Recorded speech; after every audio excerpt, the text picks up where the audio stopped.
Buenas tardes a todos y todas quienes nos acompañan en este nuevo webinar, esa nueva actividad digital, como cada 15 días. Es un privilegio iniciar ese espacio que busca generar reflexiones y datos que contribuyan a la lucha en contra de la desinformación en tiempos de COVID-19. En esta ocasión nos interesa abrir un diálogo alrededor de los avances de la vacuna, o más bien las vacunas, porque hay muchas realmente que se están desarrollando en el mundo. Ese es el tema de nuestro 14º foro virtual del proyecto colaborativo, en el que participan la Universidad San Francisco de Quito, la Universidad UTE, el diario El Universo y el portal digital Código Vidrio. Mi nombre es Eric Samson, soy coordinador de la carrera de periodismo de la Universidad San Francisco de Quito y tengo el gusto de presentar este webinar con mi amiga y colega Pamela Cruz de la Universidad UTE. Pamela. Buenas tardes, hola Eric. Buenas tardes con todos, bienvenidos a nuestros panelistas. Y quiero presentarles justamente quiénes son ellos. Franklin Toapanta, profesor asistente en el Departamento de Medicina de la Universidad de Maryland. El doctor Toapanta es un inmunólogo y microbiólogo de vacunas interesado en investigación transnacional.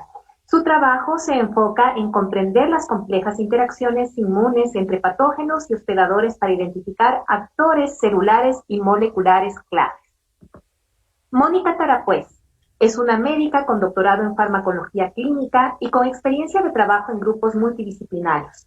Su área de investigación es la farmacovigilancia, enfocada en promover el uso adecuado de medicamentos. Posee experiencia en farmacovigilancia hospitalaria, evaluaciones de reacciones adversas y además de análisis crítico de literatura científica. También nos acompaña Gemma Sykes, cónsul y jefe de misión adjunta de la Embajada Británica en Ecuador. Ella tiene un grado en lenguajes modernos y medievales de la Universidad de Cambridge y un máster en relaciones internacionales por el Instituto de Barcelona de Estudios Internacionales.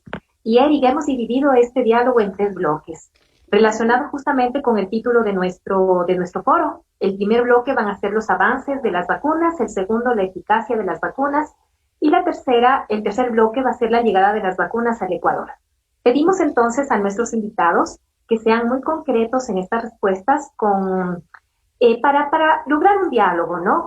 Además, decirles que a través de nuestras cuentas de Facebook Live en la Universidad San Francisco y que también están siendo retransmitidas por la cuenta de Facebook de la Universidad UTE. Adicionalmente, tenemos otras retransmisiones de nuestros socios, Código Vidrio, El Universo y UTE. Empezamos entonces. Bienvenidos. Bienvenidos a los 3 y a todos los que nos están escuchando. Empezamos, doctor Toapanta, con usted, con una pregunta un poco más técnica. Hemos visto que desde hace meses se están multiplicando las investigaciones de laboratorios públicos, privados. Un artículo del New York Times hablaba de 6 vacunas aprobadas para un uso temprano y limitado. Hemos visto que algunos países parece que ya están adelantando la vacuna de su gente. Lo hemos visto en China, lo hemos visto en Rusia, cuando todavía estas vacunas no han terminado los procesos de lo que se llama el grado 3, ¿no? La fase 3. En los Estados Árabes Unidos hemos visto que hay países latinoamericanos como Perú, que ha sido duramente golpeado, donde también hay voluntarios para esos test. ¿Podríamos hacer un primer balance de un poco de esas vacunas que están en prueba? ¿Es todavía temprano? ¿Cómo va el avance de las vacunas a nivel mundial, doctor? Bueno, buenas noches, muchas gracias. Una pregunta interesante, larga, cargada, ¿verdad? Pero para tratar de resumir lo que está sucediendo a nivel global. Como todos saben, COVID ha causado problemas a nivel global. Es evidente que hay una pandemia. Al momento existen más de 25 millones de personas que han sido infectadas.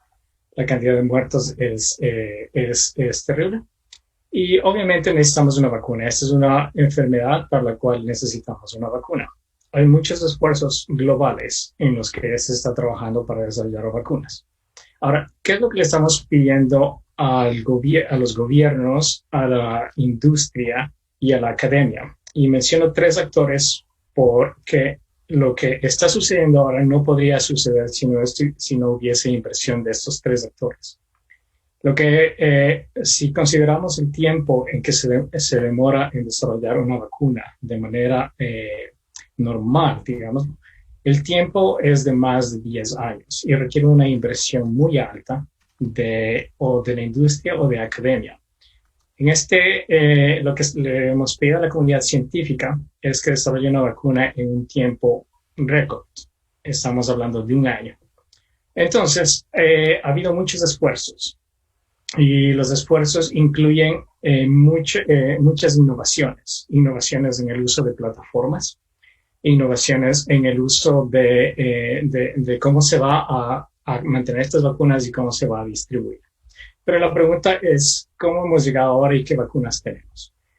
Debido a la cantidad de plataformas que existen, tenemos mucha experiencia en la producción de vacunas a nivel global. Existen vacunas que utilizan proteínas, es decir, pedacitos de los microorganismos que se utilizan para desarrollar las vacunas. Hay otras vacunas que utilizan todo el microorganismo que lo inactiva, está inactivado y se puede utilizar como una vacuna. Y las primeras vacunas que están saliendo al momento, que posiblemente sean disponibles, son aquellas que utilizan el código genético de los microorganismos, en este caso de COVID. Entonces, si miramos globalmente, en realidad todas las plataformas que se han desarrollado durante los últimos años están siendo exploradas para producir las vacunas. Al momento... Le corto un ratito. Usted hablaba del número de muertos. Oficialmente es 1.380.000, pero sabemos que es una cifra muy por debajo de lo que es real. O sea, solo tendremos aquí el ejemplo de Ecuador. Pero de lo que usted dice, hay un aspecto positivo. Entonces se ha permitido, o sea, los laboratorios han aprendido por la emergencia a trabajar más rápidamente, pero también la pregunta ¿es igual de seguro, doctor? Porque eso es la duda que uno siente en el ambiente, ¿no? Van rápido. ¿Qué tal estará? Pero para llegar a esa parte, primero necesitamos entender la base de todo esto. Entonces, la base es que existen muchas plataformas y todas estas plataformas para creación de vacunas toman tiempos distintos. Es decir, hay plataformas que permiten la producción de vacunas de manera rápida y otras que toman mucho más tiempo. Las plataformas que permiten la creación de vacunas de manera rápida al momento no hay ninguna vacuna que tenga licencia, por ejemplo, las vacunas de ADN o de ARN. Las de ARN son las primeras que el tipo de Moderna y las vacunas de Pfizer son las primeras vacunas que han llegado a estudios clínicos tan avanzados como los que estamos viendo en el caso de COVID. Luego de eso vamos a tener una segunda ola de vacunas. Tenemos la vacuna de AstraZeneca, que es una colaboración de Oxford, y tenemos la vacuna de Novavax, que es una vacuna de proteínas. Todas están viniendo casi simultáneamente. Entonces, su pregunta es específicamente, ¿son seguras? Estamos haciendo todo el esfuerzo para que estas vacunas sigan los procesos de producción y de test en estudios clínicos para saber que son seguras. Entonces, cuando hacemos pruebas de vacunas en humanos, tenemos que pensar en fase 1, fase 2 y fase 3 y eventualmente fase 4. Fase 1 son estudios pequeños en los cuales se incluyen voluntarios más o menos en el número de cientos. El objetivo de un estudio de fase 1 es simplemente probar que la vacuna es segura. Esto es lo más importante, es decir, que no vaya a causar daño. Ya pasamos los estudios de fase 1 y algunos estudios hicieron en fase 1 y fase 2. En los estudios de fase 2 se incrementa el número de voluntarios y el objetivo es el mismo, probar que sean seguras, pero hay un segundo aspecto que medimos en los estudios de fase 2, es que sea inmunogénica, es decir, que genere una respuesta inmune. Solamente cuando hemos llegado a estos dos estudios podemos llegar a los de fase 3, que son los que nos encontramos, y en los que se van a enrolar miles de personas. Aproximadamente se están enrolando 30,000 personas en los estudios que se están realizando para la vacuna de Moderna y de Pfizer. Entonces, no es un proceso en el que ha sido tomado a la ligera. Esto ha requerido un proceso de adaptación. Los estudios que se han desarrollado son estudios adaptativos, es decir, se han ido modificando las dosis de las vacunas a medida que los resultados se han ido dando. esto no ha sido fácil. De hecho, requiere mucha coordinación entre el personal que está poniendo las vacunas, los personal que está haciendo inmunología, analizando los resultados, y aparte el personal de estadística que está evaluando qué es lo que está sucediendo con los resultados que se generan en las vacunas. Entonces, no es un proceso sencillo, es un proceso complicado en el que la comunidad científica está tratando de hacer todo lo posible para demostrar que las vacunas sean seguras antes de que puedan llegar a la población. Gracias, doctor Toapanta. Gracias por justamente mencionar estos elementos que nos ayudan a entender que la seguridad va justamente de la mano con la respuesta de la seguridad, sea en grupos pequeños como también en grupos grandes. Y también usted hizo referencia a las vacunas de Pfizer y Moderna. Me voy a dirigir entonces a la doctora Tarapuez con este último elemento. Por parte de Pfizer y BioNTech, estas dos empresas pidieron al gobierno de Estados Unidos que se autorice la distribución de la vacuna del COVID-19. Ambas indicaron que su vacuna tiene una efectividad del 95%. Ya el doctor Toapanta nos estaba hablando del elemento de la seguridad. A mí me encantaría muchísimo que usted se pueda referir, en cambio, a ese 5% que quedaría pendiente de ese 100% de la efectividad. ¿Es este un porcentaje aceptable o se deben continuar los esfuerzos para mejorar y llegar a ese 100%? Doctora. Bueno, buenas tardes. Muchas gracias por la invitación primero. Y bueno, referente a la pregunta, a ver, hay que tener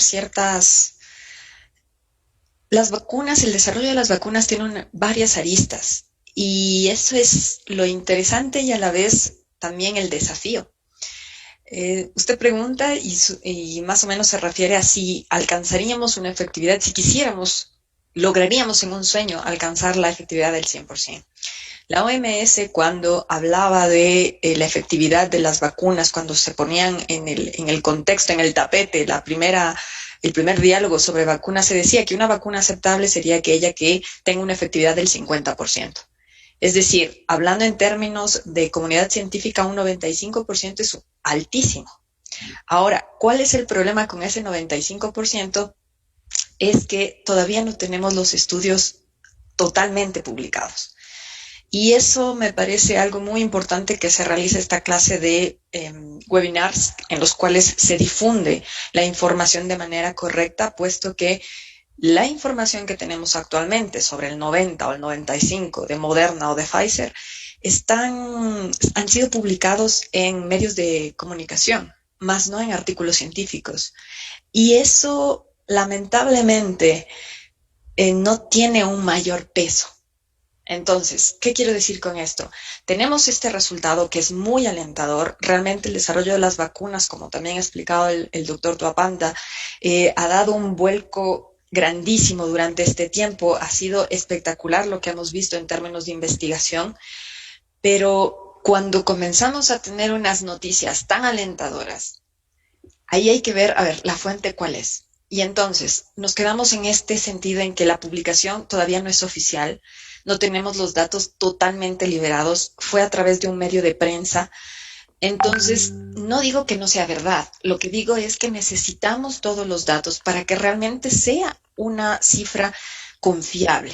Pero ahí justamente le interrumpo para consultarle, ¿qué tiempo entonces sería el necesario para pasar de esta buena noticia mediática a una buena noticia dentro de la comunidad científica? Porque también el tema del tiempo en esta crisis sanitaria nos está jugando en contra. Sabemos que justamente se habla de horas, de tiempo que pueden salvar vidas como también llevar a la muerte. Entonces, ¿qué significa esto de pasar de buena noticia mediática que usted nos dice a esta buena noticia, digamos, ya con evidencias científicas y publicadas a nivel académico? ¿Cuánto tiempo estaríamos hablando? Lo que pasa es que cuando nosotros hablamos de un estudio que ha incluido más de 30,000 pacientes, hay análisis intermedios. Entonces, este resultado actualmente es de un análisis intermedio en los dos casos, en el caso de Moderna y en el caso de Pfizer. Entonces, necesitamos que se concluya el estudio para poder tener unos resultados más confiables. ¿En cuánto tiempo? El protocolo indica que sería, y de hecho se supone que es a finales de este año. El protocolo indica eso. Pero vamos a ver, ahora con esto ya se ha tomado algunas decisiones en algunos países y bueno, de eso ya vamos a hablar un poco después, supongo en el tercer bloque, pero es interesante cómo se mediatiza y solo para poner en contexto, se hablaba mucho del remdesivir, por ejemplo. Se habló mucho hace 3 meses quizá del remdesivir y ahora la OMS hace 2 días dijo que no lo recomienda. Entonces, realmente tenemos que tomar cierta precaución en los datos, pero al mismo tiempo también son buenas noticias, en esencia. Gracias, doctora Tarapuez. Sí, usted hizo referencia a que aunque hay esta noticia y buena noticia en la parte mediática, y hay algunos anuncios de distintos países en relación a cómo va a ser la hoja de ruta para la inmunización. Y de hecho, de eso quisiera preguntarle a la cónsul Gemma Sykes, porque allá en el Reino Unido ya el sistema de salud ha informó, me parece que fue a inicios de esta semana o a fines de la semana anterior, acerca de esa hoja de ruta. Y entonces, ¿cómo se va a distribuir en el Reino Unido esta vacuna? Pero a la luz de lo que acaba de decir la doctora Tarapuez, es decir, si falta aún esos elementos que nos permitan concluir con estos protocolos necesarios alrededor de la vacuna, ¿cómo cree usted que se daría esto en el Reino Unido? Bueno, pues muchas gracias por la invitación. Igualmente, como ya han dicho nuestros compañeros expertos, digo expertos porque yo tampoco pretendo ser experta en este campo. De hecho, alcé la mano porque tenía una pregunta para la doctora, que si me permiten al final, cuando conteste la pregunta, pues sí se la puedo hacer. Claro, claro que sí. En este diálogo, como habíamos dicho, está permitido. Siga, entonces. Porque encontré muy interesante lo que dijo. Pues en cuanto a la ruta, lo que decía, pues quiero repetir lo que la doctora acaba de decir, que aún no tenemos la vacuna. O sea que tiene sentido hacer planes, porque lo que no queremos hacer ningún país es en el momento en el que tengamos los resultados finales, que tengamos una vacuna que funcione, es pues estar quedándonos en los laureles, de no tener, por ejemplo, ya listo el sistema de distribución. A ver, evidentemente sí se va a utilizar en el Reino Unido el sistema sanitario ya existente, igual como aquí me imagino que se hará en el Ecuador. Y sé que en Ecuador tampoco el Ministerio de Salud Pública tampoco está esperando el momento. Ellos también están trabajando en sus planes para la distribución de la vacuna. O sea que las dos cosas no... Yo creo que es importante que vayan en paralelo.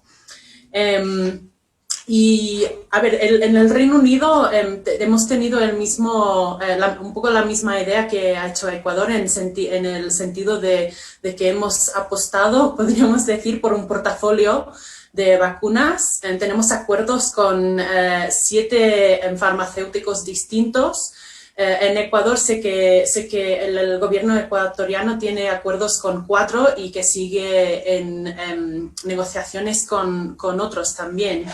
Y yo creo que esa es una buena manera de asegurar, de apostar, porque realmente nadie sabía hace menos de 2 semanas, nadie sabía cuál de estas vacunas podría salir primero. E incluso siguiendo el hilo de lo que decía la doctora, que podría ser que otros de los farmacéuticos salgan con noticias antes de que, por ejemplo, de las que ya han anunciado, completen sus estudios finales. No sé si podría, por favor, aprovechar para hacerle la pregunta. Y es una pregunta viene de ignorancia. O sea, como digo, no tengo ningunos estudios científicos, ni soy experta en este campo. Y por eso, pues, disculpen, por favor, si uso una pregunta un poco fácil.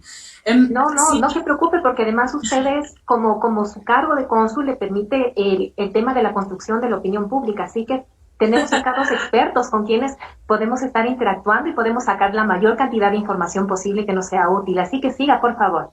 Pues gracias. Es a la doctora Tara, pues que usted mencionaba que la OMS ha dicho que un nivel de efectividad aceptable era del 50%. Y dice que tenemos que tenemos que tratar con mucha precaución los resultados y las noticias que han salido. Pues mi pregunta es que han sido los medios de comunicación que han ampliado la noticia, pero es que la noticia no viene de los medios de comunicación, sino que viene de las farmacéuticas. Yo, por ejemplo, hoy hemos visto la noticia de AstraZeneca, que es una compañía británica, y sabemos que yo he leído su nota de prensa, o sea, son ellos que han anunciado estos primeros resultados y han dejado muy claro también que es un primer resultado. Entonces, yo creo que hay que distinguir un poco entre pues, no sé, echarle la culpa a los medios o a las farmacéuticas. Y pues, volviendo a la pregunta, y no solo expuesta de opinión, si un nivel de efectividad aceptable es del 50%, y también hablábamos de si el 95% era suficiente o no era suficiente. Pues, ¿qué pasa con qué es un 50% de efectividad o un 90%? ¿Qué quiere decir ese 5% que queda? ¿Es gente que se van a enfermar o simplemente no será efectivo? Me gustaría un poco entender eso, por favor. Sí. En ese sentido es importante, bueno, el doctor Toapanta también tiene más experiencia que yo en ensayos clínicos, especialmente con vacunas, y me gustaría también saber la opinión del doctor, pero en esencia lo que yo me quiero referir es que a pesar de que las notas de la evidencia, de la efectividad, de las vacunas han salido de la industria productora, al fin y al cabo no terminan dándonos todos los detalles que se necesitan en realidad saber. Entonces, a eso me refiero con que se ha mediatizado. Porque la noticia ha salido de la industria, la noticia ha salido en este caso de Moderna, en este caso de Pfizer, pero sin los datos en detalle. Entonces, por ejemplo, hablamos de que la vacuna de Pfizer, estos datos del 95% de efectividad, se obtuvieron al 7º día después de la segunda dosis. Pero no sabemos tampoco cuánto va a durar. Y esa es la gran pregunta aquí. ¿Cuánto va a durar la respuesta? Porque como el doctor decía, hay una respuesta inmunogénica que se presenta, pero esos son anticuerpos neutralizantes, es decir, realmente van a atacar el virus. ¿Y en qué grupo poblacional? Porque estamos diciendo, y nuestra planificación, la mayoría de planificación de países es primero vacunar a personal de primera línea, que vendrían a ser médicos, enfermeras, personal hospitalario, sanitario, y después a ir a los grupos vulnerables, que vendría a ser la tercera edad. Entonces, este 95%, ¿en qué grupo fue? Porque sabemos que se incluyeron personas de tercera edad, pero ellos también tuvieron el 95%, y esto, en términos sencillos, quiere decir que si recordamos más o menos el número de 30,000, 15,000 se fueron al grupo placebo y 15,000 se fueron al grupo tratamiento, que vendría a ser la vacuna.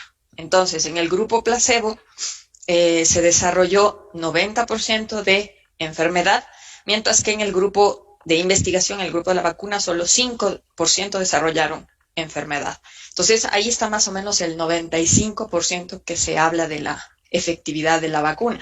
Pero como vuelvo y repito, es en un tiempo específico, 7 días después de la segunda dosis. Ahora, no sabemos cuánto más, no sabemos qué población. Entonces, ahí estamos en esta duda, ¿no? Ahí vamos entonces con el doctor Franklin Toapanta. ¿Hay esos insumos que nos permitan entender sobre ese 5%, digamos, que quedaría como ese porcentaje de efectividad que aún falta por lograr para llegar a ese 100%, doctor? Bueno, tenemos que tener en cuenta varias cosas. Primero es el 95%, como decía la doctora Tarapuez, no tenemos suficiente información porque uno tiene que tener en consideración qué quiere decir efectividad, porque uno puede medir efectividad como la prevención de enfermedad severa o puede ser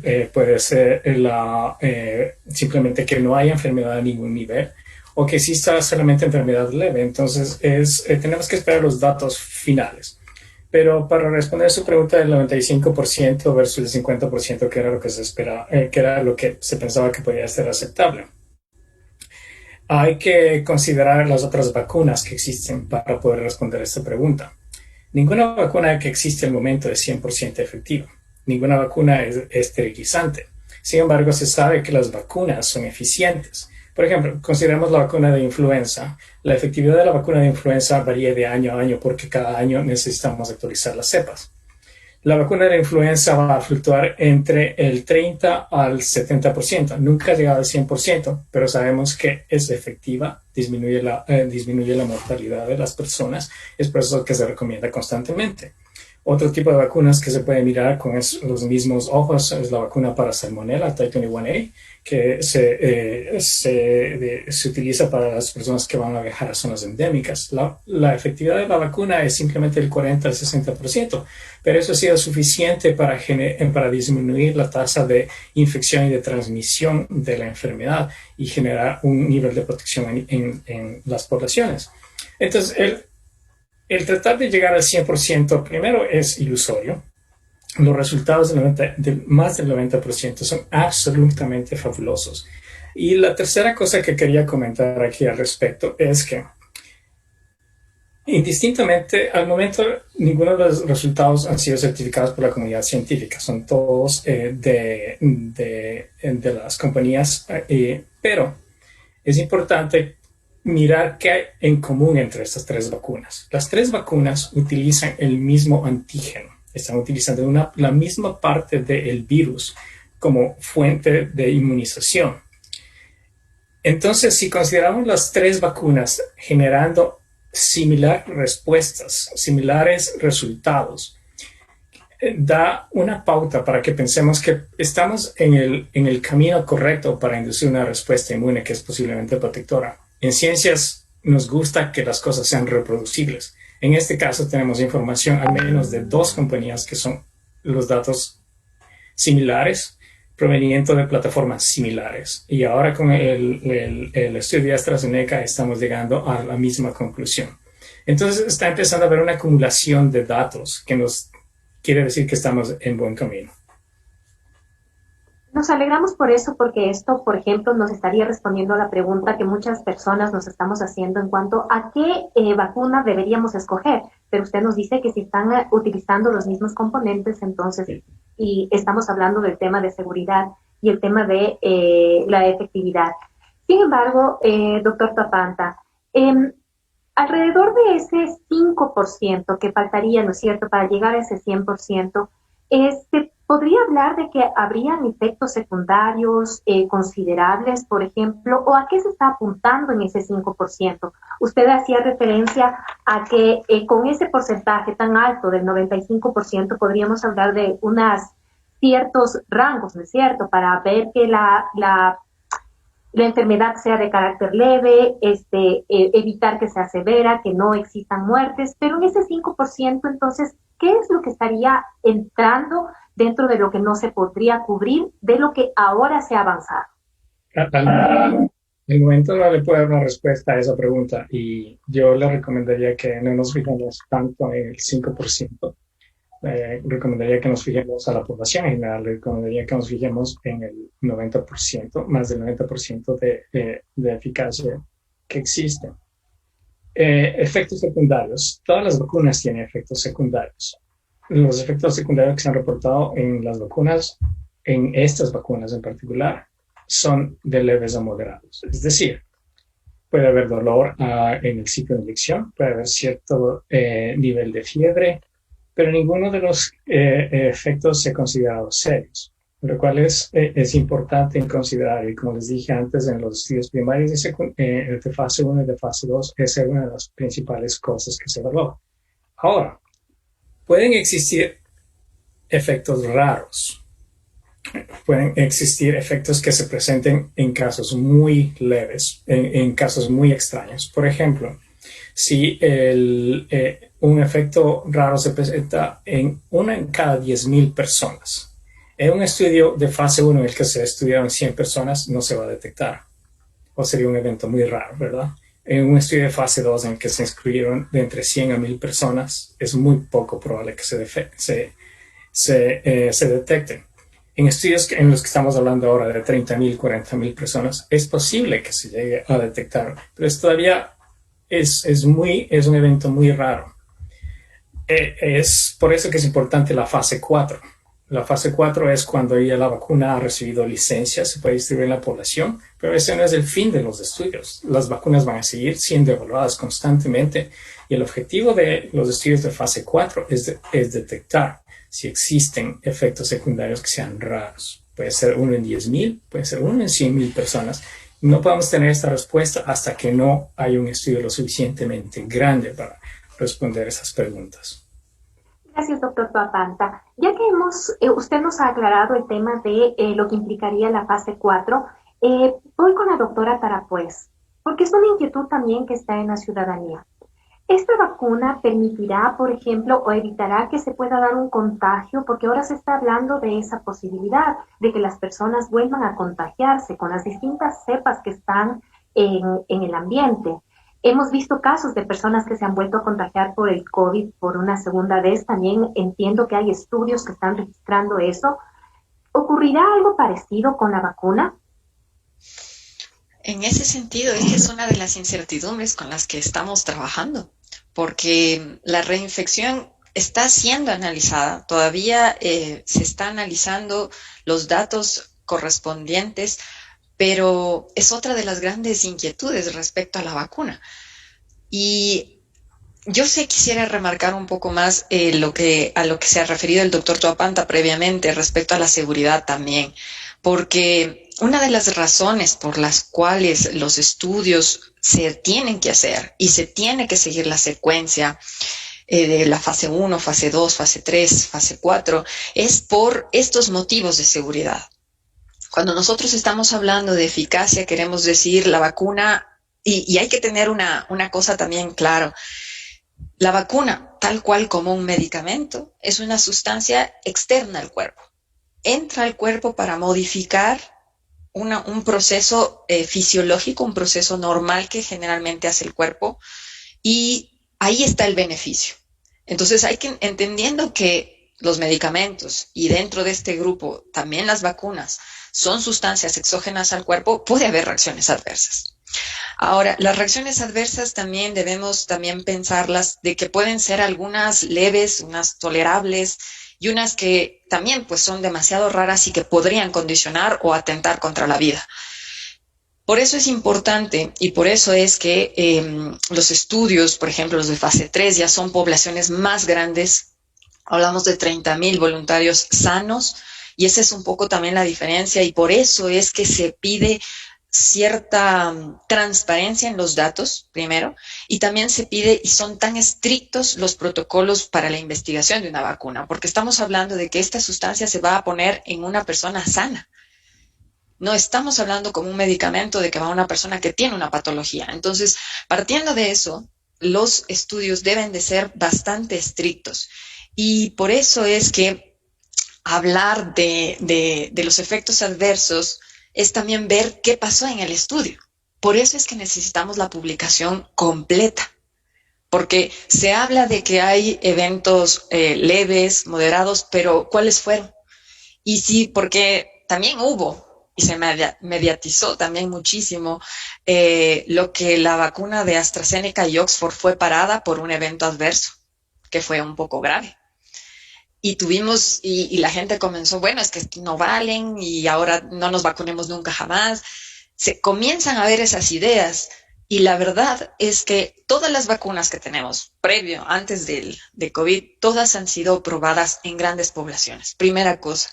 Y ahora con estas nuevas vacunas, por eso es importante pasar todas las fases, por eso es importante hacer todos los estudios necesarios para que cuando realmente tengamos la oportunidad de conseguir una de estas vacunas, en este caso para nuestro país, estemos seguros de que han pasado las fases.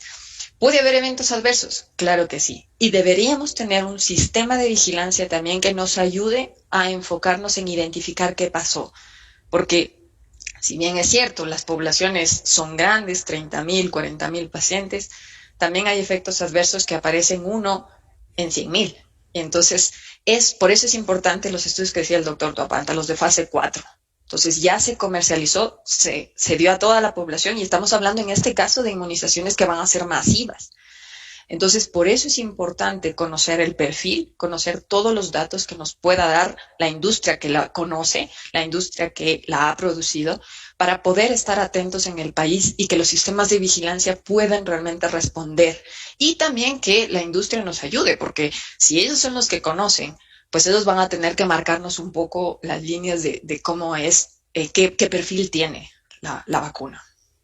Claro que sí, gracias doctora Tarapuez. Y regresando un poco a lo que estaba mencionando el doctor Toapanta, y decía que hay actores importantes, y él mencionaba el tema del gobierno, las farmacéuticas y la academia. Me encantaría muchísimo enfocarme en el tema del gobierno. Y con esto voy a la pregunta para la cónsul Gemma Sykes. En cuanto a cómo están ustedes trabajando en el Reino Unido justamente con la comunidad científica para lograr seguir esta planificación que usted estaba mencionando, que es de manera, si se quiere, simultánea a lo que viene a ser el cumplimiento de las distintas fases de la vacuna. ¿Cómo está trabajando el gobierno del Reino Unido con la comunidad científica para la toma de decisiones en cuanto a las vacunas? Muchas gracias. Pues también tenía algunas preguntas y comentarios, pero otra vez pues voy a dejarlos hasta el final. Pues en el Reino Unido en abril se estableció un grupo de trabajo acerca de vacunas y es un grupo que viene por parte de nuestro Ministerio de Salud y también ellos son como el punto de enfoque para realizar y a ver, ¿cómo puedo explicarlo? Perdón, me faltan las palabras para decirlo.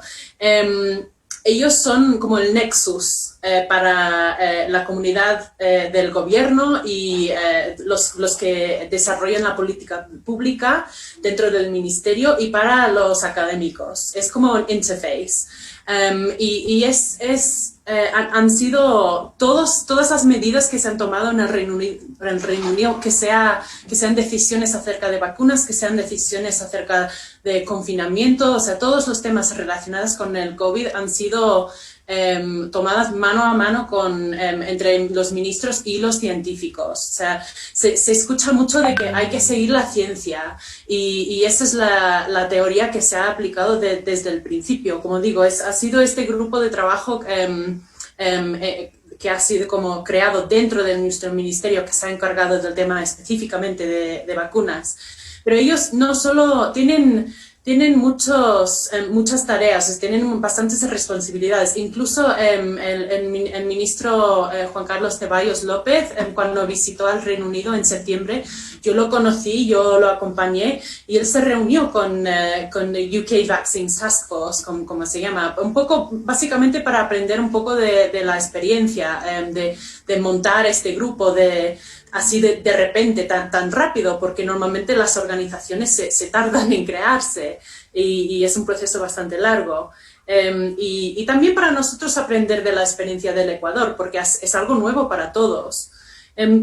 Señora Cónsul, pero hay una pregunta de alguien que se llama Master Web, entonces no sé bien quién es, pero que dice cómo asegurarse cuando hay una colaboración entre gobiernos, políticos y científicos, que el apuro de los políticos para poner fin a una situación que compromete tantas cosas a nivel económico, que el apuro político no imponga plazos demasiado rápidos a los científicos. ¿Qué pasó, por ejemplo, a nivel de Inglaterra? A ver, si no le importa, voy a dar el ejemplo de confinamiento y no de vacunas en este caso. Pues es posible que no sepan que en el Reino Unido, bueno, en Inglaterra, porque tenemos administraciones regionales. En Inglaterra, bueno, mis familiares, mis amigos, mis compañeros están pasando por un segundo periodo de confinamiento ahora mismo. Claro, el empuje económico es no hacerlo. Y hay que decir que el gobierno, el primer ministro, sí que ha experimentado bastante presión por parte de su propio partido, por parte de grupos de sociedad que preferirían como un enfoque más liberal o libre, podríamos decir, que se enfoque más en la economía, pero el primer ministro se ha decidido llevarse por los consejos de los científicos. Y lo mismo se puede aplicar a las vacunas. O sea, doy ese ejemplo porque es un ejemplo que ha pasado. Pero lo mismo con las vacunas. O sea que estoy de acuerdo con... a ver, le hacía muchas preguntas, pero estoy de acuerdo con la doctora Tarapuez en que hay que seguir los protocolos necesarios. Y de hecho, profesora Cruz, que dijo también cuando hizo la última pregunta, fue ¿qué vacuna deberíamos escoger? Pues, como he dicho, yo no soy científica, yo no puedo decir cuál de las vacunas es la mejor. Lo que sí puedo decir es que lo importante es que se cumplan con los estándares internacionales y que sí, que también que haya transparencia. Lo que también quisiera aprovechar para decir es que los que tenemos una plataforma pública también tenemos una responsabilidad de dar confianza al público. O sea que por un lado sí que tenemos que retar, tenemos que probar, tenemos que cuestionar. O sea, todo lo que decía la doctora Tarapuez está totalmente bien dicho. Pero también tenemos esta responsabilidad de saber dónde queda la línea, ¿no? También para que la gente, para que al final, cuando sí que se hayan hecho todas esas pruebas, se hayan hecho, que tengamos todos los resultados, que la gente, que el público tenga esa confianza, porque si no, no va a funcionar. Ya hemos dicho, o sea, podemos hablar de la eficacia, de la efectividad de la vacuna, pero al final de cuentas es necesario que la gente se vacune. E incluso yo diría que es la responsabilidad de todos que nos vacunemos, porque es que la inmunización solo funciona a nivel de población. Y por eso, pues vuelvo a lo que estaba diciendo, yo no soy científica, no puedo participar en ese proceso, pero lo que yo, siendo una parte como una figura pública, a ver, quizás con un perfil reducido, pero una figura pública es eso, ¿no? Es eso de compartir ese mensaje, de dar confianza al público en lo que están haciendo los expertos, como los distinguidos compañeros que están en la llamada hoy. Y justamente una pregunta rápida, quizás una respuesta rápida por parte de los tres, sobre, usted, señora cónsul, habla de confianza, pero obviamente, y reconozcamos que es muy difícil para todos, quizás habría que ver qué pasó en Asia, para que aparentemente les está saliendo mejor esta segunda ola que nosotros, pero yo leí, por ejemplo, en mi país, en Francia, que uno de los problemas ahorita es que hay mucha falta de confianza hacia el futuro. ¿Por qué? Pasamos de un confinamiento durísimo, el inicial, a salir de un confinamiento, al regreso de una segunda ola. Nos reconfinamos más o menos duramente según los países y con algunas excepciones que se están empezando a preparar para Navidad. Pero ¿qué pasará en enero? ¿Qué pasará en febrero? Parece que la gente tiene más miedo ahorita de la incertidumbre de los próximos meses que de la COVID en sí. Entonces, para usted, señora cónsul, y para nuestros otros dos invitados, ¿qué hay que hacer para dar un tipo de línea más o menos segura? Miren, lo que va a pasar en diciembre más o menos es esto, en enero es esto, en febrero, para dar perspectivas debido al hecho de que hay muchas desconocidas en esta. Yo sé que es muy difícil, pero parece que la gente requiere algo de certidumbre. Hasta usted, señora cónsul, y después nosotros dos invitados, ¿qué falta para que la gente diga, ok, hay una línea, hay un camino? A ver, de perspectiva personal lo puedo entender perfectamente. Pues a mí me gustaría, por ejemplo, saber cuáles serán las medidas que estarán en lugar en Navidad. A ver si yo voy a poder ver a mi familia, no lo sé. Eso siendo yo ciudadana privada también. Pero a nivel de gobierno es que bueno, siempre pedimos, ¿no?, a los políticos que nos cuenten qué va a pasar en el futuro. Y jamás es posible nunca va a ser posible predecir qué va a pasar en el futuro, y aún menos en estos tiempos imprevistos que estamos viviendo. Lo que sí podemos intentar decir es, no sé, dar algunos parámetros, por ejemplo. Yo creo que lo peor que podríamos hacer es decir a la gente que todo va a estar bien para Navidad, que van a poder reunirse, porque no es cierto. Yo creo que yo soy muy realista, esto es algo personal. Yo creo que lo mejor es que la gente se prepare mentalmente para que esto dure algunos meses más. Eso sería mi consejo, es el enfoque que yo personalmente estoy adoptando. Pero bueno, no sé si los compañeros científicos a lo mejor puedan... Doctora, pues, ¿cómo hacer? Entonces, y después del doctor Toapanta, ¿cómo hacer para que la gente sienta que sabemos más o menos a dónde vamos, sea o no cierto? ¿Qué hay que hacer para que la gente se tranquilice un poquito? Yo la verdad es que en ese sentido lo que llamo es a que haya coherencia en los diálogos, porque cuando hay incoherencia, es decir, un día salgo diciendo que la situación no va a mejorar y al otro día salgo diciendo como figura pública que va a mejorar, que ya está mejorando, y otro día que no mejora, esas incoherencias son las que realmente hacen perder el norte a la población. Y yo creo, y la verdad es que estaba viendo un documental de la BBC en el cual hablaban de que la confianza que tenía la población a nivel de marzo era más o menos del 60% en lo que decía, 60-70% alcanzaba en lo que decían las figuras políticas, y después cayó aproximadamente un 30%. Entonces, el problema es que no sabemos realmente cómo, nadie sabe cómo manejar. Pero por eso no estamos siendo muy duros, muy injustos con los políticos, porque les pedimos darnos un norte cuando nadie tiene, no sé si nadie tiene uno, pero donde es muy difícil. Exacto, pero por eso, digamos, las cosas que no hay que hacer es decir un día una cosa y otro día otra. Ahí es lo que no tenemos. Entonces, por eso yo creo que la señora cónsula ha sido bastante clara en que hay, por ejemplo, en Reino Unido y en Estados Unidos hay los task force, y uno se reúne con los expertos en una área específica y les dice, a ver, ¿cómo van las cosas? ¿Qué puedo decir y qué no puedo decir? Porque yo creo que en la asesoría para las personas políticas, ahí está la clave de no dar mensajes equivocados. Porque ahí es cuando la población realmente, y yo como ciudadana también digo, bueno, escucho una cosa, escucho otra, o sea, ¿a qué mismo le hago caso? Y claro, también el criterio de uno y lo que escucha de los colegas que están por fuera.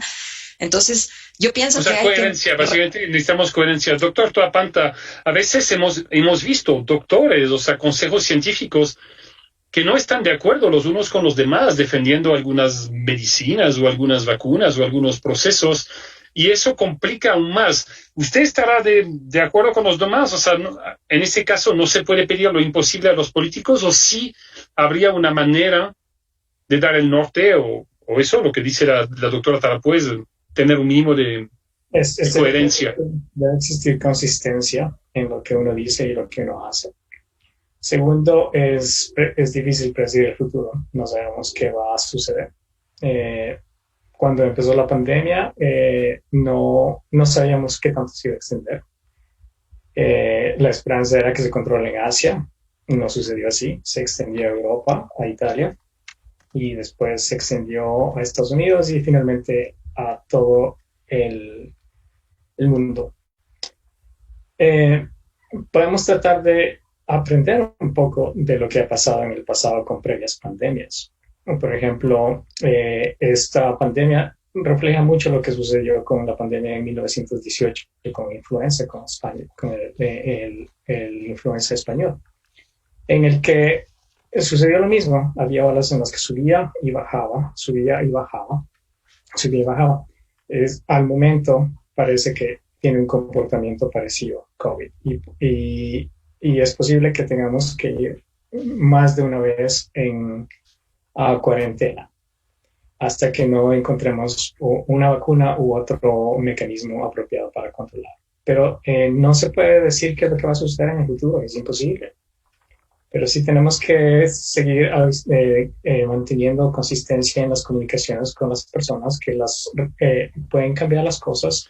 Doctor, entonces, ¿qué hay que seguir? El principio de precaución, ser más precauteloso por si acaso, o reabrirse, asumir el riesgo quizás, porque estamos viendo en una época, también la gente se muere de gripe, se muere de un montón de cosas.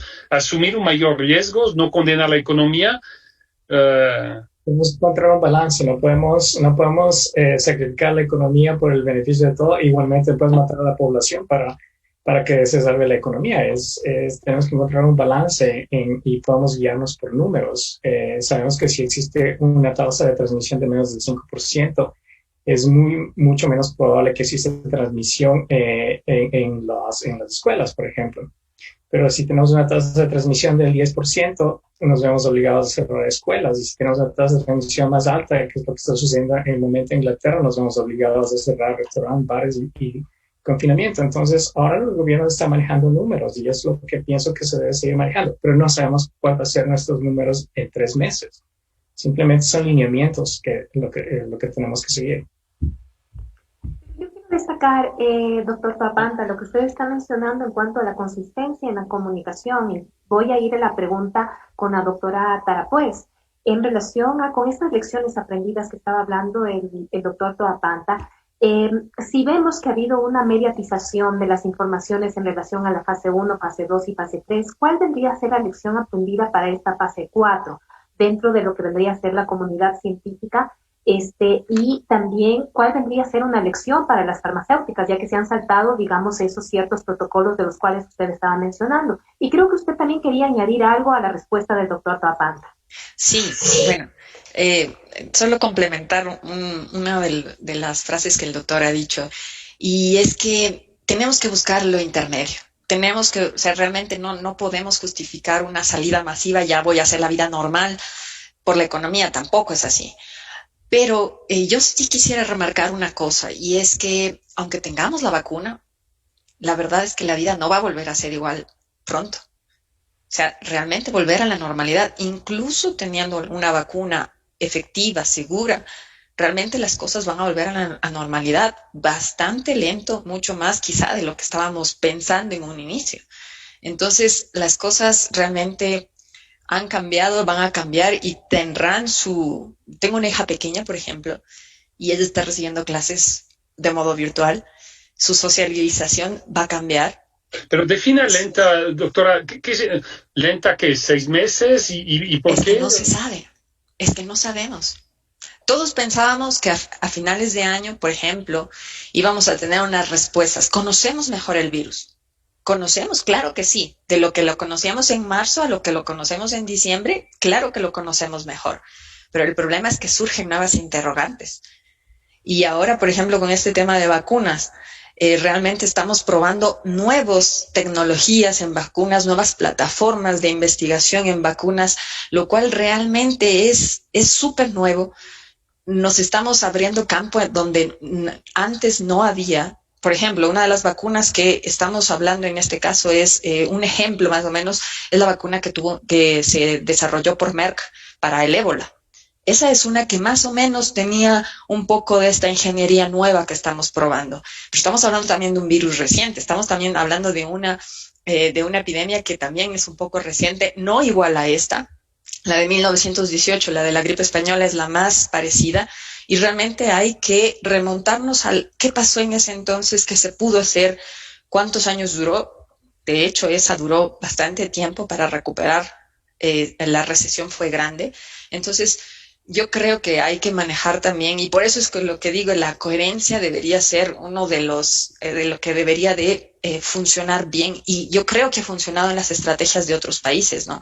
La coherencia de reconocer que uno no sabe. Quizás eso es lo que no hemos escuchado suficiente. Yo estaba leyendo esta mañana, tomó ejemplos de Francia, de mi país, pero quizás la consulta tiene los mismos en Inglaterra, pero de una doctora del sur que decía, esta enfermedad todavía tiene muchos elementos que no son normales. Por ejemplo, decía que ella tuvo un paciente con obesidad de 75 años que hubiera debido pasarla mal, digamos, con lo que se sabía, y al final 75% de los pulmones tocados le pusieron sobre oxígeno y se recuperó rápido, está en su casa y está bien, versus otro de 70 años que camina mucho, que tiene un mejor físico, y esta persona fue puesta en coma artificial, se curó, recayó, pero de nuevo se salvó, pero ahorita cualquier cosa lo cansa. Y dice, no es normal. La segunda persona debería estar mejor que la primera, según lo que sabemos. Entonces parece que hay tantas preguntas sin. Capaz que podríamos empezar por hacer un listado de preguntas por las cuales no tenemos respuestas. Así es.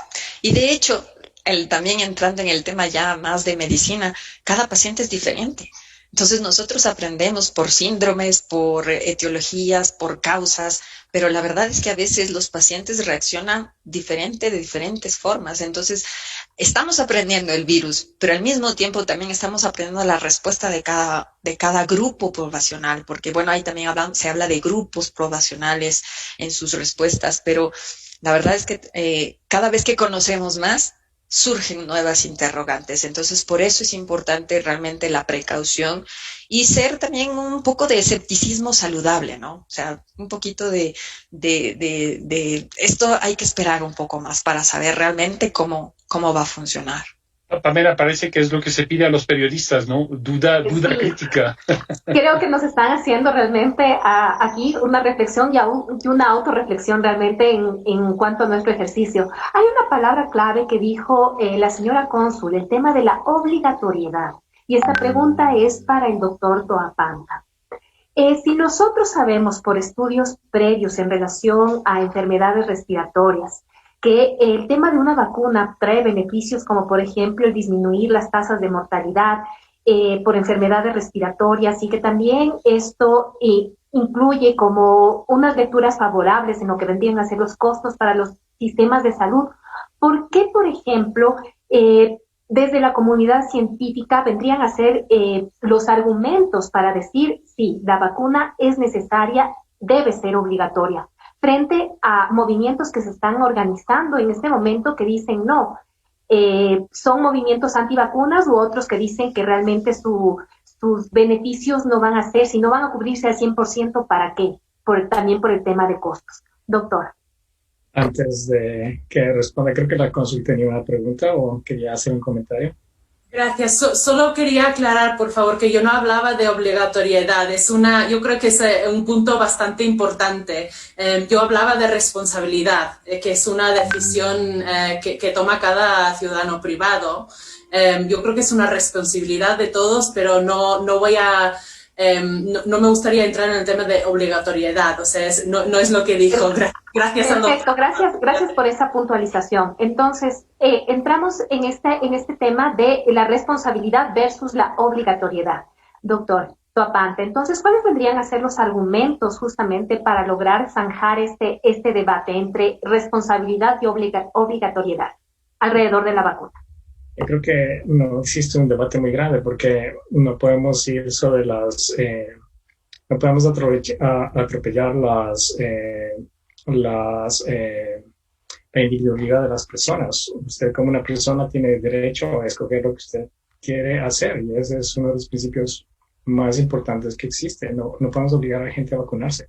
Podemos educarlos para que reciban las vacunas, podemos darles toda la información, pero usted no puede obligar a una persona a vacunarse. Eso no es parte del trabajo de un médico.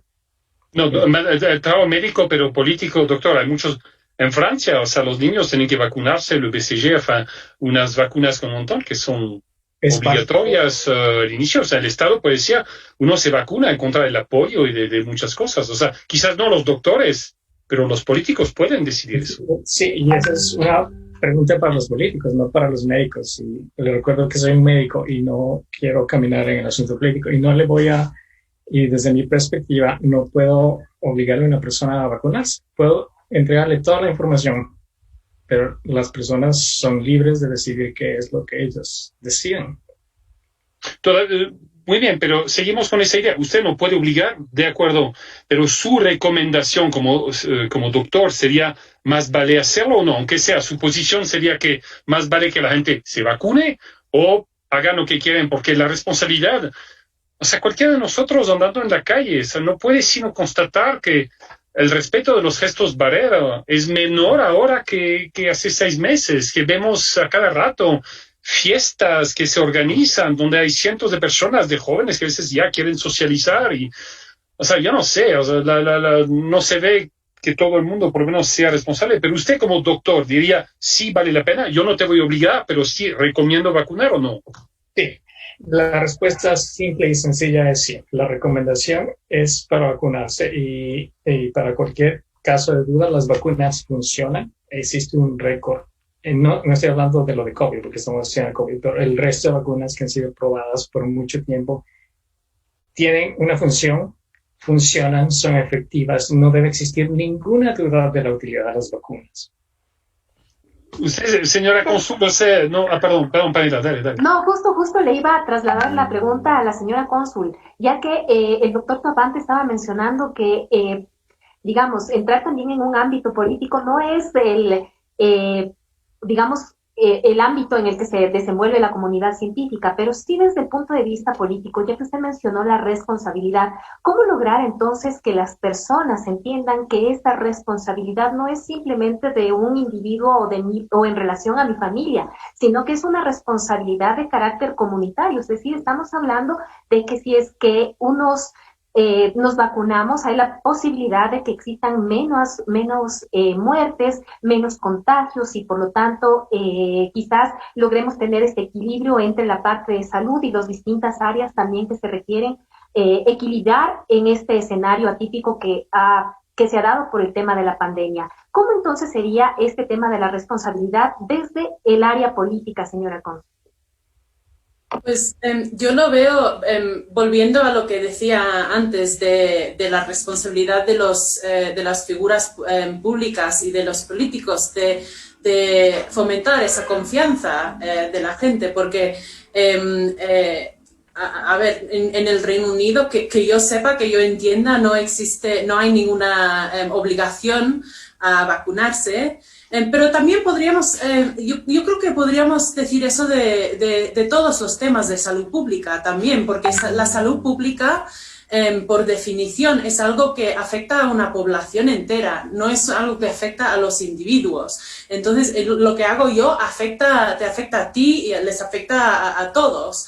Y creo que por eso es importante mantener o reconocer esa responsabilidad del gobierno y, bueno, no solo del gobierno, sino a todos los niveles de la sociedad y a todas las organizaciones y las personas que tengan plataforma, de concienciar a la gente, de educar, exactamente lo que decía el doctor, de dar información adecuada, información creíble, también de dirigir a las personas a fuentes responsables, fuentes acreditadas, fuentes creíbles. Porque también sabemos, o sea, uno de los temas de esta videoconferencia eran disinformation o noticias falsas. Pues para tocar un poco en eso también, yo creo que el acceso a la información creíble es absolutamente clave en esto. O sea, y a veces también hay que pensar un poco en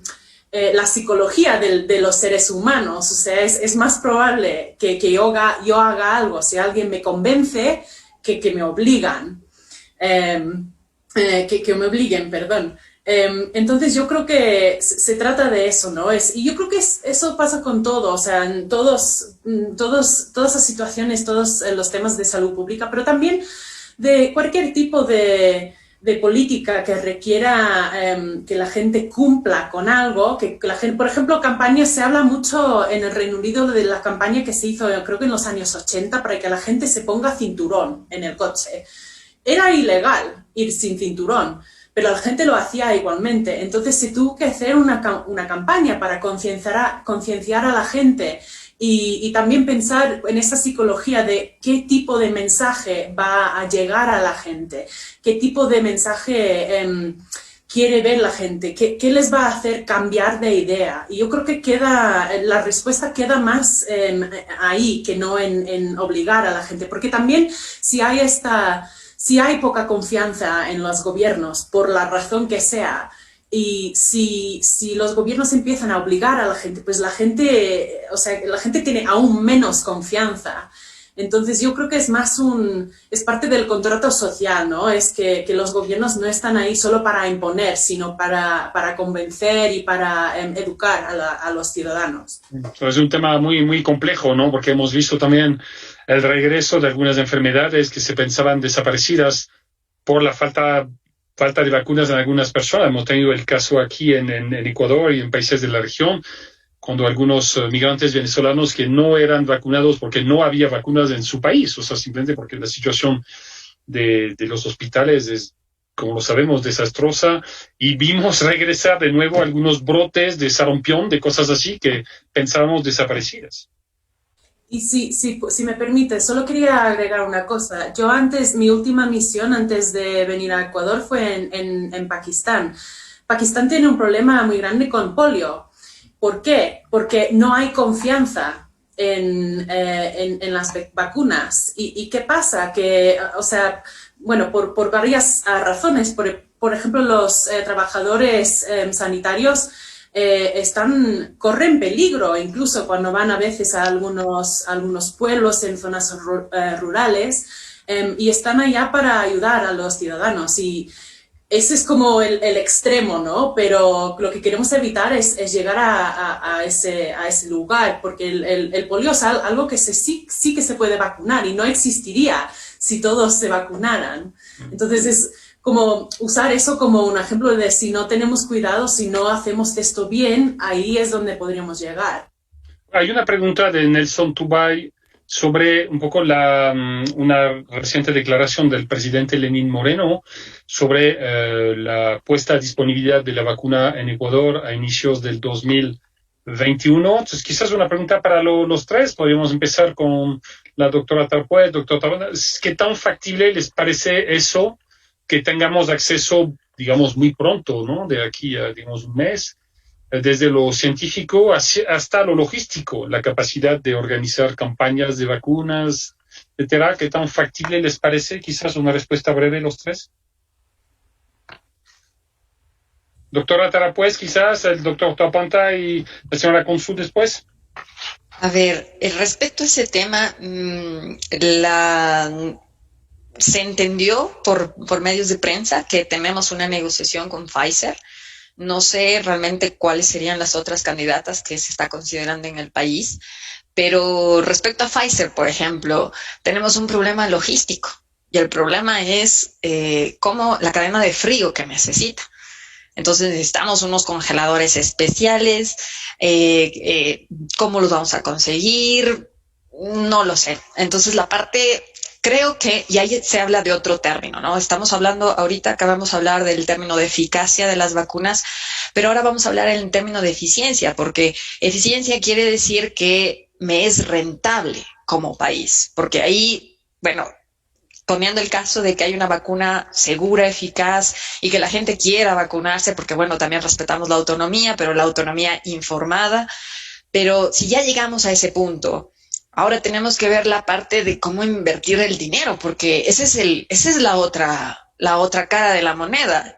Estas ingenierías de tan alta gama, de tan alta punta, es realmente el carro Audi, pero de último modelo. Entonces, es súper caro. Entonces, yo como país, ¿cómo voy a invertir? Entonces, según el enunciado que se manifestó, lo de Pfizer, entiendo que hay negociaciones, pero de lo que también tengo entendido, la mayoría de países de poder adquisitivo alto ya tienen también sus negociaciones y probablemente muy antes que nosotros.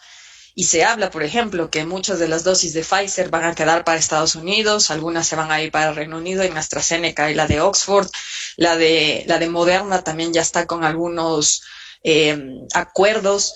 Entonces, no sé en realidad si sea lograble tener para finales de año. Pero para que sea claro, doctora, y después doctor Topanta, ¿qué es lo que se necesita a nivel? Usted habló de la cadena de frío, pero, o sea, ¿estamos esperando que recibir millones de dosis de una o se podría recibir? Me estoy inventando 100.000 a la semana y eso, tenemos algunas capacidades. Y más allá de la cadena de frío, ¿qué se requeriría? O sea, para poder llevar a cabo una campaña de vacuna, digamos, importante, quizás no de toda la población, porque no creo que será posible en un primer tiempo en Ecuador, pero ¿Qué es lo que? Porque eso, por ejemplo, son temas que los colegas periodistas que nos siguen en Facebook, y les invitamos a dejarnos más preguntas en nuestro Facebook Live, dicho sea de paso. ¿Qué es lo que falta para organizar lo de la vacuna? Bueno, nosotros como país tenemos una estructura que es el Plan Nacional de Inmunización, ¿no? Programa Nacional de Inmunizaciones. Entonces, yo no sé cómo está articulándose la adquisición de esta vacuna con el Plan Nacional de Inmunizaciones. Es una interrogante que tengo, pero más allá de eso, en la parte logística, cuando uno sale a vacunar, realmente necesita que la vacuna, y especialmente que está a menos de 70 grados, esté en un congelador específico y yo la tenga que transportar hacia el lugar donde vamos a llegar, cuántas personas se van a vacunar en ese momento, cómo les voy a hacer el seguimiento, ese es otro tema también. Y si vamos si ya se ha dicho que lo que primero se va a vacunar son personas de primera línea, personal sanitario y adultos mayores, todavía no tenemos la certeza de que sí es segura todavía en los grupos especialmente vulnerables. Entonces, parte logística nos hace falta y también la parte logística de cómo vamos a seguir a esos grupos y cómo se van a determinar, porque al fin y al cabo todos estamos interesados, y ahí viene otra parte que en nuestro país es un problema, que si se compra por la parte privada, ahí vamos a tener una desigualdad en la adquisición, en el acceso, terrible. Porque sí, no, los asuntos de costos. Doctor Toapanta, ¿qué necesitamos para completar lo que dijo la doctora Tarapuez? ¿El Ecuador está listo para llevar a cabo una campaña, digamos, relativamente importante? ¿Falta más aspectos? Porque son aspectos que no me parece haberlo leído muy bien en los medios. Quizás los medios deberían interesarse más ahorita para hacer ese tipo de preguntas. ¿Qué, cómo, quién vacunar, dónde? ¿Qué le parece que nos hace falta? Bueno, desafortunadamente al momento no vivo en Ecuador. De hecho, no vivo hace muchos años, así que no sé la logística que esté al momento en Ecuador. Le puedo dar las pautas generales de cómo pienso yo que se debería tratar este tema y cómo en muchos países están tratando este tema. Pero para completar la idea de la cadena fría, es un problema grave. Es un problema porque se requieren congeladores de menos 80 grados y necesitamos mantener la cadena fría porque, al contrario, la vacuna no es efectiva, simplemente.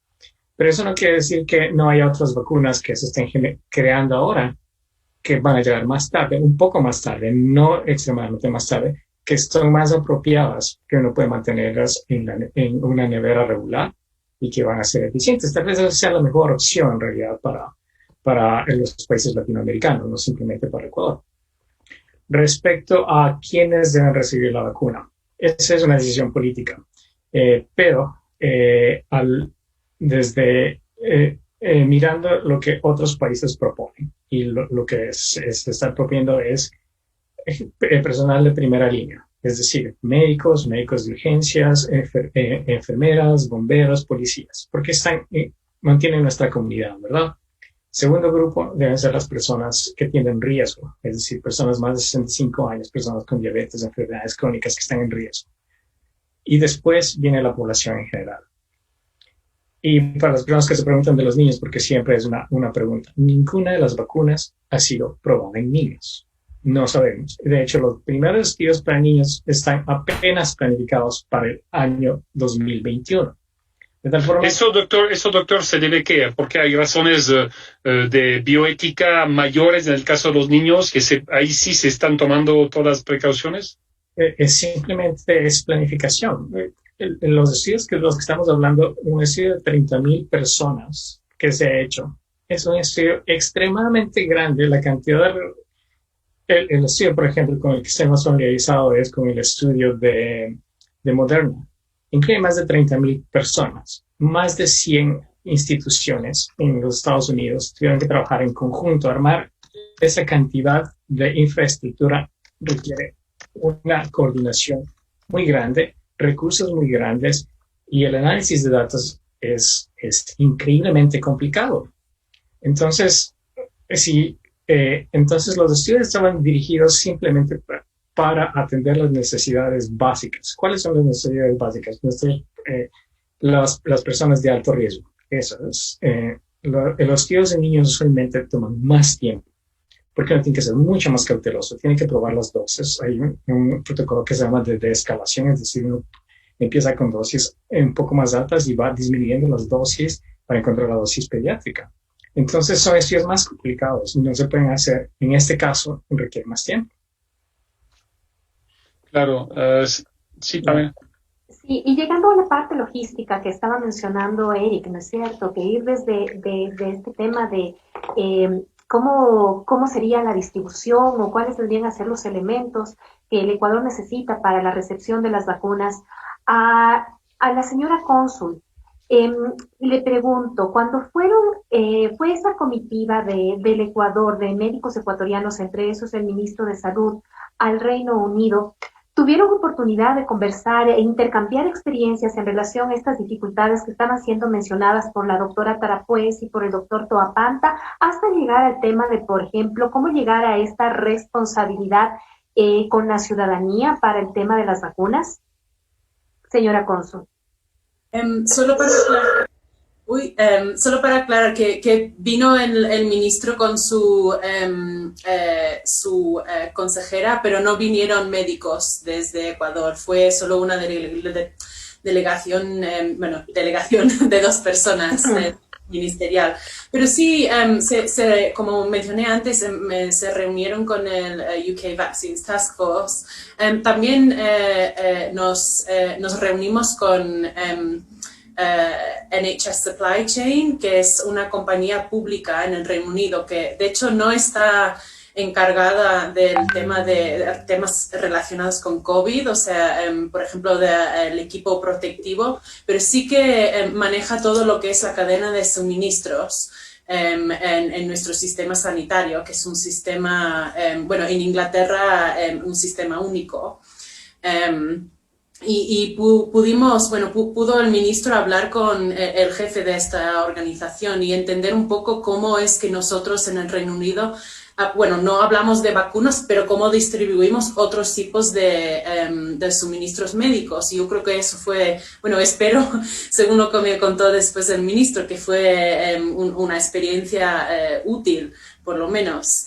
Y si me permiten, quería comentar solamente, hablábamos de lo que sería necesario. Bueno, vuelvo a decir lo de antes, que experta no soy, pero sí leo las noticias. Y hubo una entrevista muy interesante con el viceministro Javier Solórzano, me cuesta decirlo, en el que él trata de muchos de estos temas.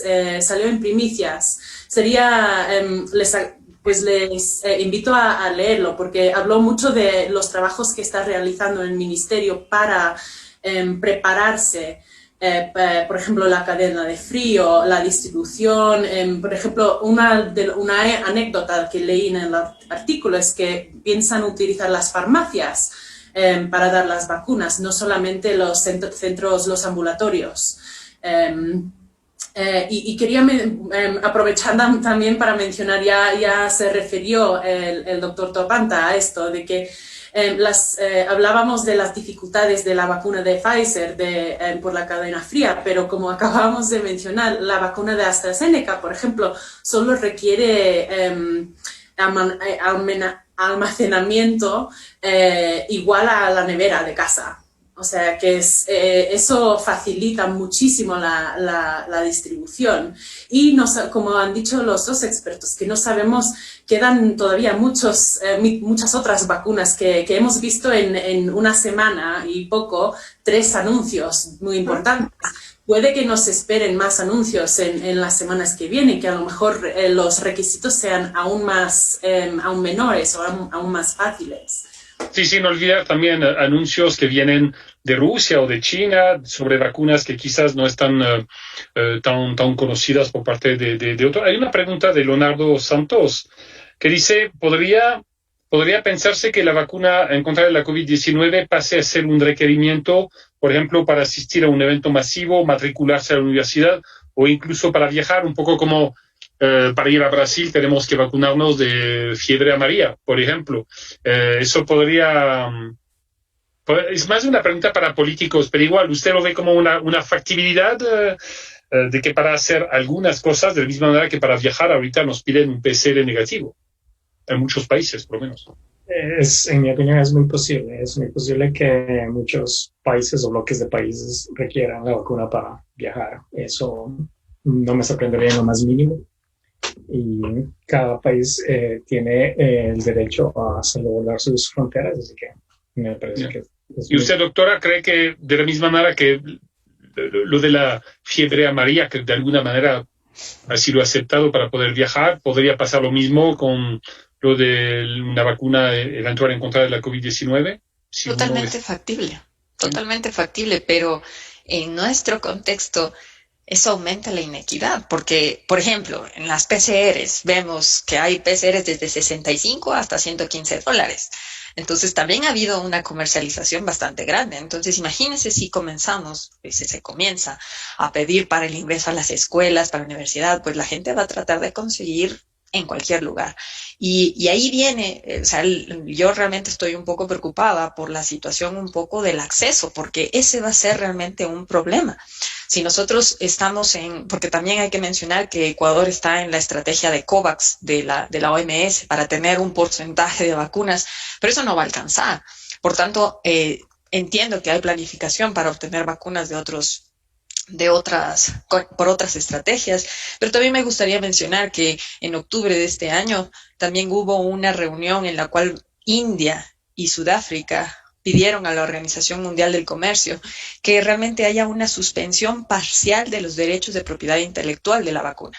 Y esta suspensión parcial de los derechos de propiedad intelectual sería como un paréntesis en el cual se podría utilizar y producir en otros. Tiene sus riesgos también, pero realmente... Desde su experiencia, ¿cómo reaccionaría laboratorios? O sea, toda la gente que trabaja en nuevas moléculas y que gastan a veces una gran cantidad de Es que ahí viene realmente el hecho de la negociación y de ver hasta dónde... Porque también debemos de hablar que la vacuna, si tenemos una vacuna segura, eficaz, también debería ser un derecho.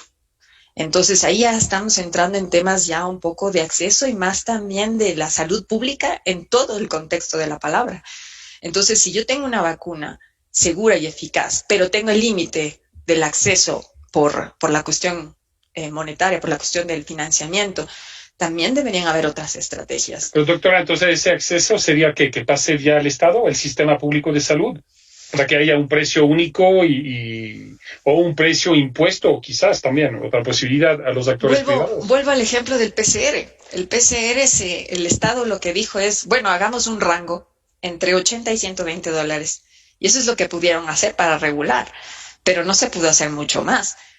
Bueno, y ahora ya después de cuántos meses, bueno, pues tenemos de $65, pero en un inicio fue un costo bastante alto para muchas familias que lo pagaron de su bolsillo.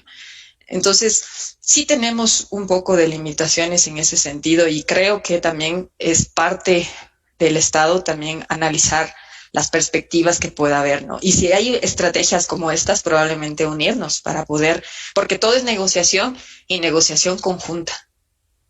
Quizás la señora cónsul nos pueda contar las experiencias allá en el Reino Unido en relación a cómo se están manejando en cuanto a estas estrategias políticas, porque usted nos estaba pidiendo la palabra. Sí, gracias. Es que nunca sé cómo tienen sus pantallas, si me ven con la mano o no. Perdón por insistir. Solo quería comentar algo acerca de la inequidad, que yo creo que sí que es posible que sea un problema, pero también de decir que, por ejemplo, en el caso de la vacuna de AstraZeneca, ellos han dicho que mientras dure la pandemia, que van a vender la vacuna a coste de producción, o sea que sin beneficio de lucro. Eso es súper importante. O sea, ya sabemos que las compañías farmacéuticas, que es una gran industria, ¿no? Y sí que se puede sacar bastante beneficios financieros, pero se están portando de manera ética en este caso. Y incluso han dicho que no solo van a venderlo sin beneficio de lucro durante la pandemia, sino que en perpetuidad a los países de ingreso medio o de ingreso bajo. que yo creo que eso es algo bastante importante. Y eso también, yo creo que eso o vuelve más, trae luz al hecho, a lo que decía antes el profesor, que es una decisión política. Entonces, si el gobierno o si los gobiernos en general están comprando la vacuna a coste de producción, ¿cómo lo distribuyen ellos? Eso sí que es una decisión política. Y para responder a la pregunta que me hicieron de cómo se está manejando en el Reino Unido, bueno, aún no se sabe porque aún no tenemos la vacuna ya hecha, no nos anticipemos, pero depende del sistema sanitario que tiene cada país. En el Reino Unido tenemos un sistema sanitario público totalmente gratis al punto de recibir el tratamiento, es decir, no quiero decir que es un sistema gratuito, porque no lo es. Yo pago mis impuestos y mis impuestos son lo que pago, o sea, es lo que funde el sistema sanitario. Pero lo bueno que tiene es que yo puedo tener la enfermedad que tenga y me van a tratar y yo no voy a tener que pagar por eso. Tenemos mucha suerte, o sea, yo me siento muy privilegiada de venir de un país donde ese sistema existe. Y sé que se aplicará lo mismo en cuanto a la vacuna, como se aplica también en el caso, a vacunas, por ejemplo, para viajar, se paga. Yo si quiero viajar a un país, el profesor dio el ejemplo de la fiebre amarilla, yo pago porque no es necesario, pero cualquier vacuna que sea necesaria en el país es gratuita. Sin embargo, yo llevo muy poco tiempo aquí en el Ecuador, apenas unas semanas, así que no entiendo exactamente cómo funciona el sistema sanitario. Entiendo que hay más... Bueno, algunos vivimos aquí años y teníamos también todavía dudas, no se preocupe ya. Pues, lo que iba a decir es que no sé exactamente cuál es el plan, o sea, para el acceso a las vacunas, pero también si queremos dar, por ejemplo, un mensaje a los políticos, es que sí que podría haber esta iniquidad, perdón. Sí. Pero también, o sea, siendo un problema de salud pública, es que hace falta que una tasa bastante alta de gente se vacune para que sea eficaz a nivel de población. O sea que eso también es algo que tomar en cuenta. No vale la pena si solo los ricos se van a vacunar, porque no va a ayudar a la población en general. Yo creo que tomando eso en cuenta también, ojalá que los gobiernos en todo el mundo que lo tomen en cuenta y que se comporten de manera responsable con respecto a la distribución de vacunas. Ojalá. Y es tiempo de cerrar, estamos a las 18:28 minutos, un par de minutos quizás para dejar un espacio para nuestros invitados, para sus conclusiones, o quizás un resumen de lo que han dicho, de lo que viene con relación a las vacunas, cómo les tenemos que esperar. Entonces, por favor, para ir cerrando, doctor Panta, sus últimos consejos para los quizás meses que vienen esperando esta vacuna. Muchas gracias por la invitación. Simplemente quisiera decir que hay resultados alentadores y que espero que exista una vacuna pronto. Yo pienso que va a haber más de una vacuna en muchas plataformas y quisiera pedir a la población que primero tenga paciencia y segundo que cuando la vacuna esté disponible que por favor vayan a vacunarse. Paciencia y vacunarse. Doctora Trapués. Bueno, creo que es súper importante, como dijo la señora cónsul, tener información confiable. Eso es una cosa fundamental, porque el hecho de que llega la vacuna y vuelve a la normalidad las cosas tampoco es así. El hecho de que las vacunas no valen tampoco es así. Hay muchas cosas que son incertidumbres ahora, pero lo que estamos seguros es que vamos a tener una vacuna. Espero que pronto. Y lo importante, como decía el doctor, vacunarnos cuando haya la posibilidad, pero también pensar en que tenemos que seguir con las otras medidas, el distanciamiento, la mascarilla, el lavado de manos, evitar las aglomeraciones. Aunque llegue la vacuna, realmente vamos a seguir en esa misma tendencia en la normalidad por algún tiempo. ¿Cuánto? No sabemos. Pero en realidad, para controlar esto, realmente tenemos también que tener un poco de responsabilidad social en ese sentido, cada uno, además de la vacuna, claro. Bueno, vacunarse, responsabilidad social, paciencia. Señora Cónsul, algunos otros consejos para la gente que nos escucha. Pues yo creo que los expertos ya lo han dicho todo. Yo me había apuntado aquí cuando hizo la pregunta, era pues informarse de fuentes de confianza y pues de comportarse de forma responsable, de llevarse la mascarilla, evitar aglomeraciones, todo lo que acaba de decir la doctora. O sea, pues los expertos lo han dicho mejor que lo podría decir yo. Y dejar tiempo al tiempo, no olvidar que, por ejemplo, en el tratamiento de la COVID hemos visto, por ejemplo, los doctores nos dicen que hemos visto que los tratamientos con corticoides han permitido progresos reales en algunos pacientes, pero no en otros, que todavía la ciencia está investigando, que hay todavía muchísimas preguntas sin respuestas. Entonces, algo de paciencia, de no olvidar que, por ejemplo, encontrar la buena respuesta toma tiempo. Pensando solo en el SIDA, ¿no? Se necesitaron años para encontrar un tratamiento y decenas de años para perfeccionarlo, mientras que la COVID ha tocado muchísimo más gente en muchísimo menos tiempo. Entonces, para retomar las palabras de la doctora Tarapuez, más vale seguir con precaución y aplicar las medidas de distanciamiento social, máscaras, lavarse las manos y informarse bien. Pamela, muchas gracias a ustedes tres. Pamela, te dejo cerrar. Claro, claro que sí.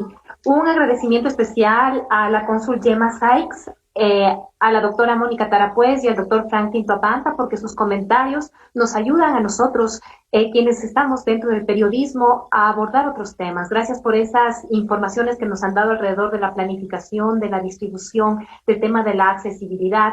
Información también en cuanto a los protocolos. Realmente esto nos ayuda muchísimo. También estamos seguros que ayudan a las personas que se han conectado a este foro virtual a través de la transmisión por Facebook Live y también por las distintas retransmisiones de nuestros socios de Código Video, de Diario El Universo, de la Universidad UTE. Y bueno, este agradecimiento a los tres por contribuir a este penúltimo foro e invitar a quienes se han sumado a los distintos espacios virtuales, que nuestro último foro será el día lunes 14 de diciembre a las 5 de la tarde. El tema que estamos proponiendo dentro del proyecto de Desinformación y COVID serán las perspectivas y evaluación de la pandemia en nuestro país. Así que nos vemos pronto. A ustedes, nuestros panelistas, muchísimas gracias por su tiempo, por sus reflexiones, por sus experiencias. Y entonces, Eric, una excelente noche para todos. Que pasen muy bien. Gracias.